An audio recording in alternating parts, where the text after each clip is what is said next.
जो लोग, जो नेता, जो अजित पवार, देवेंद्र फडणवीस और एकनाथ शिंदे साहब अभी लोकसभा चुनाव थे, वोटिंग मांगने के लिए घर-घर घूमते थे, सभा लेते थे, वोट का काम हो गया, अब सब नोट के पीछे भाग रहे हैं। लोगों की जो तकलीफ है उसके बारे में कोई भी एक लफ्ज नहीं निकालता। जो नौजवान है, हमारे जो लड़कियां हैं, जो लड़के हैं, जो पढ़ने के लिए आते हैं, माँ बाप भेजते हैं,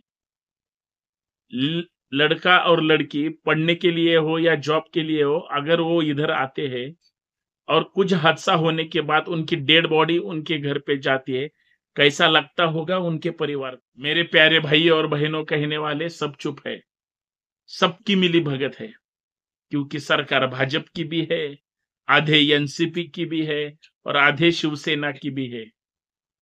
पालक मंत्री कहाँ गए कोई बता नहीं सकता, कोई बोलता भी नहीं, सवाल भी पूछता नहीं।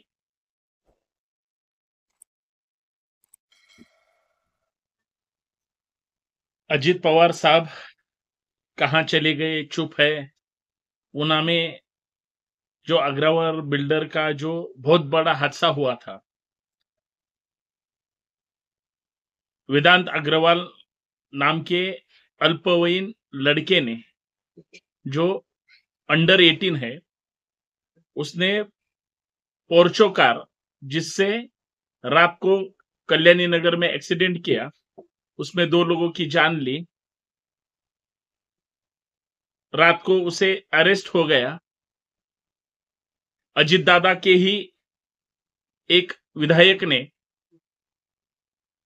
जो सेटलमेंट करके 3-3.5 करोड़ में दोनों को मिलाकर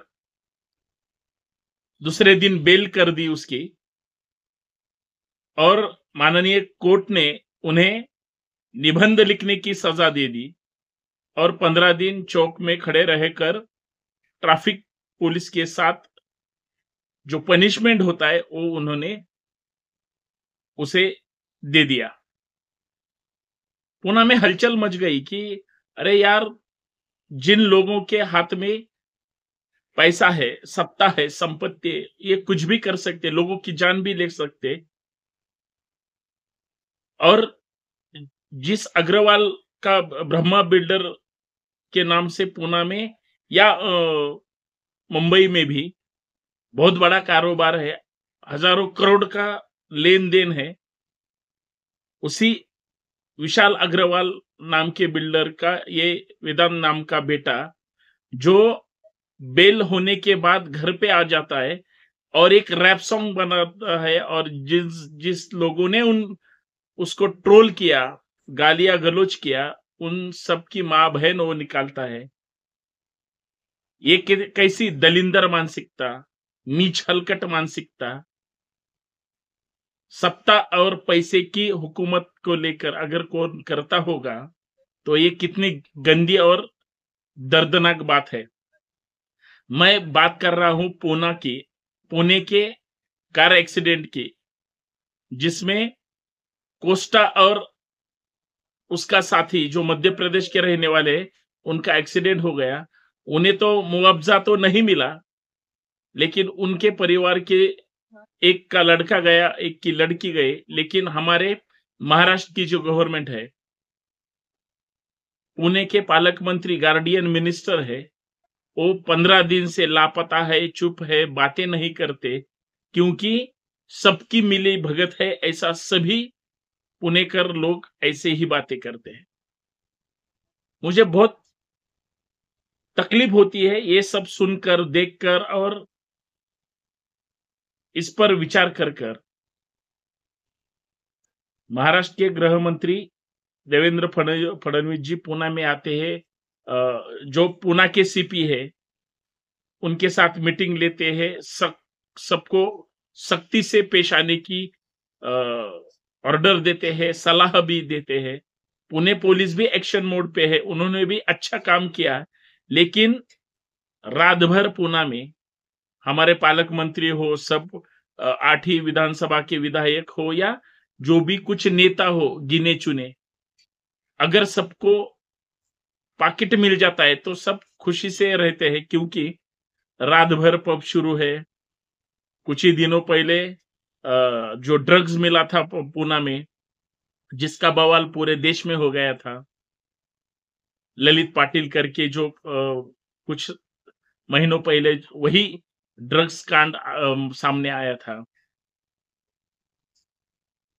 रात भर हुक्का पार्लर शुरू है, डांस बार शुरू है, डांस मसाज सेंटर शुरू है, मसाज सेंटर के नाम से पूना में, और कोरेगांव पार्क, कल्याणी नगर, नगर रोड, वहां पे ही शुरू है। बाकी के जगहों में कुछ नहीं चलता, ऐसा मत सोचो।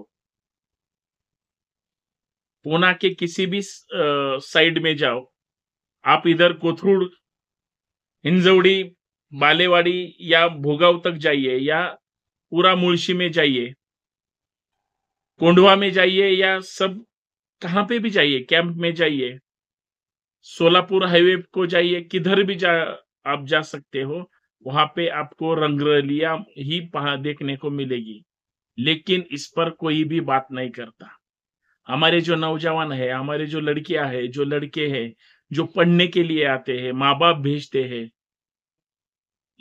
लड़का और लड़की पढ़ने के लिए हो या जॉब के लिए हो, अगर वो इधर आते हैं और कुछ हादसा होने के बाद उनकी डेड बॉडी उनके घर पे जाती है, कैसा लगता होगा उनके परिवार को? क्या लगता होगा उनके परिवार को? और हमारे स्टेट गवर्नमेंट हो या हमारे शिंदे साहब की सरकार हो, फडणवीस साहब की सरकार हो, अजित पवार साहब की सरकार हो, वो इस बारे में एक लफ्ज भी नहीं निकालते।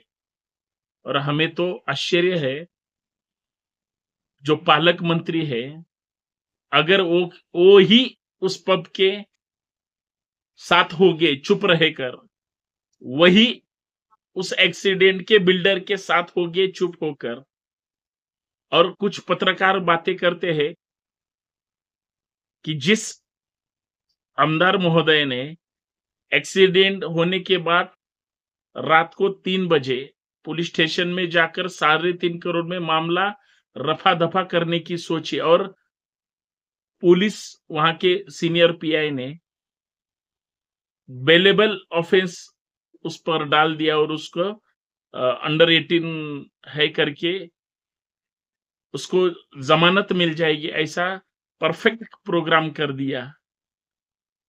क्या चल रहा है? कानून का खिलवाड़ चल रहा है, ऐसा लोगों में बातें हो रही है। ये सही है या गलत है? अगर ऐसा हो रहा है, ऐसा हो सकता है, या ऐसा होने की संभावना है, ये अच्छी बात है या बुरी बात है? मेरे प्यारे भाई और बहनों कहने वाले सब चुप है। मेरे प्यारे भाई और बहनों बोलने वाले, उनके पार्टी के लोग, सबकी मिली भगत है, क्योंकि सरकार भाजपा की भी है, आधे एनसीपी की भी है, और आधे शिवसेना की भी है। पालक मंत्री कहाँ गए कोई बता नहीं सकता, कोई बोलता भी नहीं, सवाल भी पूछता नहीं। और सब पुणे कर की जो प्रतिष्ठा है, अगर पुणे का नाम बदनाम हो जाता है, मुझे यही सवाल पड़ता है, जो लोग, जो नेता, जो अजित पवार, देवेंद्र फडणवीस और एकनाथ शिंदे साहब, अभी लोकसभा चुनाव थे, वोटिंग मांगने के लिए घर घर घूमते थे, सभा लेते थे, वोट का काम हो गया, अब सब नोट के पीछे भाग रहे हैं। लोगों की जो तकलीफ है उसके बारे में कोई भी एक लफ्ज नहीं निकालता, कहां दिखते भी नहीं। क्या चल रहा है? कौन जिम्मेदार है इस बात का? हमें बहुत सवाल पड़ते हैं, लेकिन जवाब कोई नहीं देता, क्योंकि तेरी भी चुप और मेरी भी चुप। बाप बड़ा ना भैया, अगर सबसे बड़ा रुपया होता है तो बहुत बड़ी और बुरी बात भी होती है। यही इस पूरे मामले में ध्यान में आता है। लेकिन पुणे ऐसा शहर है, मुंबई ऐसा शहर है, पुणे में हमारे भारत के हर एक कोने से लोग पढ़ाई के लिए, एजुकेशन के लिए, या कारोबार के लिए, नौकरी जॉब के लिए, किसी भी काम के लिए इधर आते हैं या सेंट्रल गवर्नमेंट के जो भी कुछ कर्मचारी हो, सब लोगों को ये पता है पुणे एक सेफ सिटी है। लेकिन अभी क्या चल रहा है पुणे में? कोई बातें नहीं करता, कोई बोलता नहीं और किसी को कुछ पड़ा नहीं है। जाग जाओ मेरे पुणेकर भाइयों, महाराष्ट्र के भाइयों और देश के नागरिकों, यही इस पुणे का सच है। लेकिन हमारे पुणे की प्रतिष्ठा, जिजाऊ शिवराय का इतिहास, महाराष्ट्र की इज्जत, कुछ भी होने दो, हम गिरवी नहीं रखेंगे। यही बात आपको कहनी थी। धन्यवाद। जय जिजाऊ, जय शिवराय, जय महाराष्ट्र।